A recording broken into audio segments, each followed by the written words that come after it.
मित्रांनो नमस्कार. आज एक छान बोधकथा. आता बोधकथा म्हणजे आपल्या आयुष्याचीच कथा नाही का.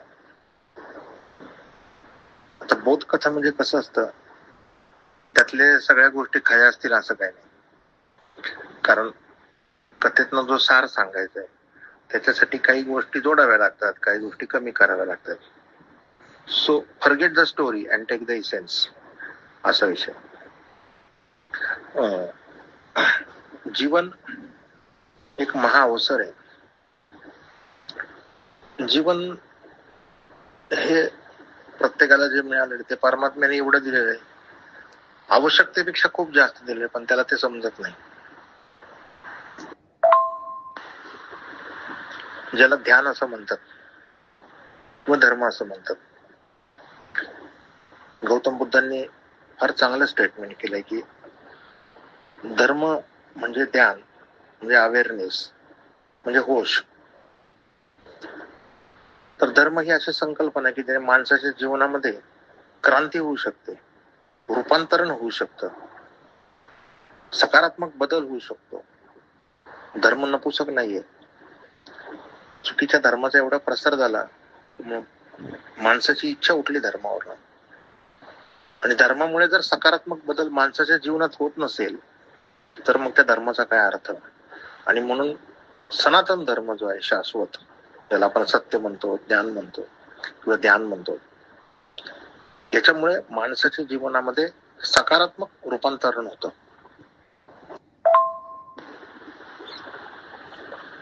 असं म्हणतात, मन चंगा तो कटोती में गंगा. बरोबर आहे. तुम्हाला जर होश असेल, अवेअरनेस असेल, तुमच्या आयुष्यामध्ये ध्यानाची किरणं असतील,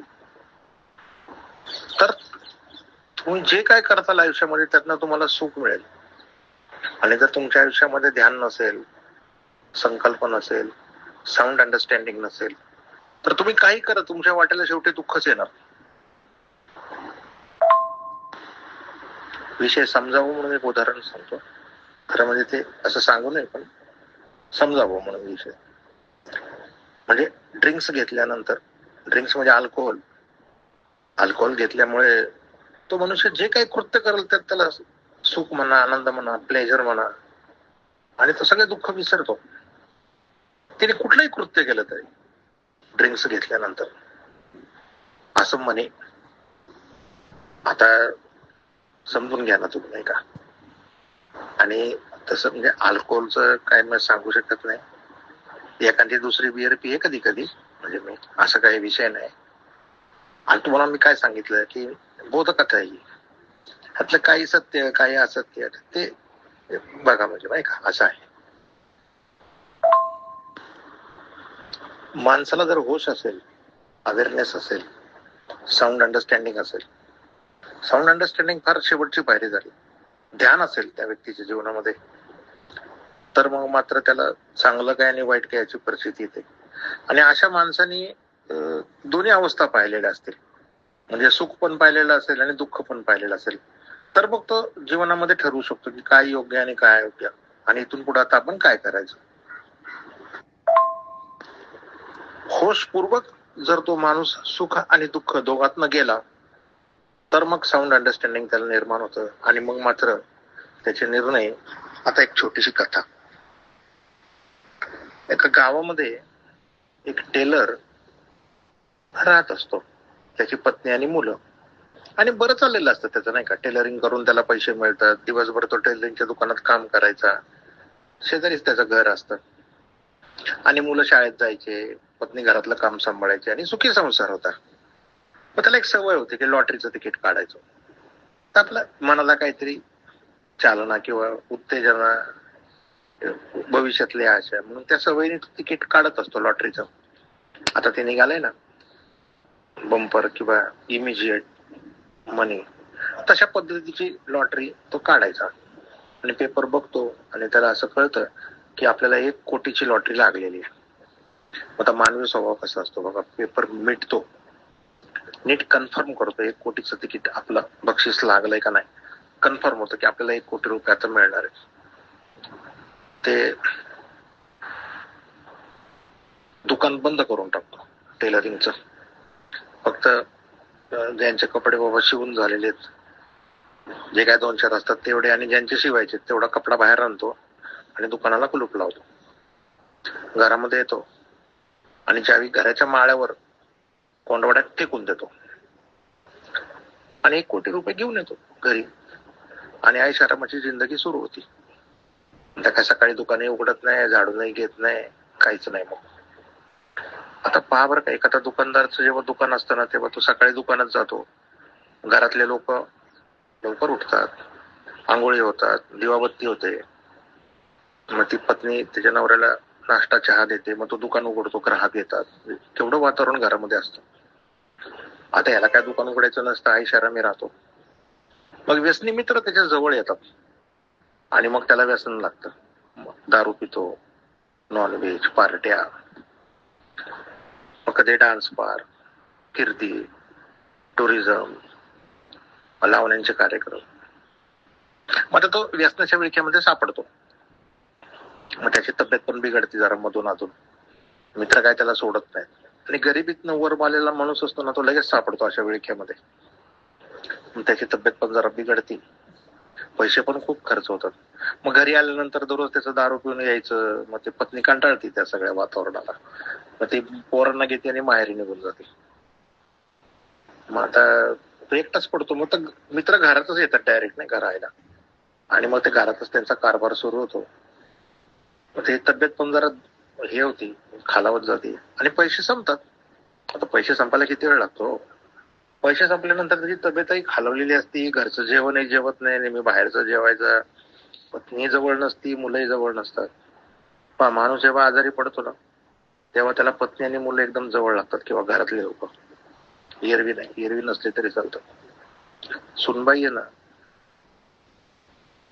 सुनबाईला असं असूची जर गरज कधी लागते, जेव्हा तिची डिलिव्हरी होती ना, तेव्हा पहिले 2 महिने माझी सासूला चांगली असं करती तसं, तिला माहिती आहे वेळ अशी अवघड असते ना, ती ओढी येत नाही त्यावेळेला.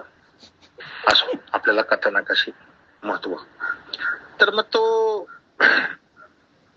माणसाची वृत्ती, नाही का, खुर्ची घेतो, स्टूल लावतो, माळ्यावर चढतो आणि चावी काढतो शोधून कशी तरी, दुकान उघडतो, दुसऱ्या दिवशी सकाळी साफसफाई करतो, झाडू पोछा, टेलरिंगचं काम सुरू करतो.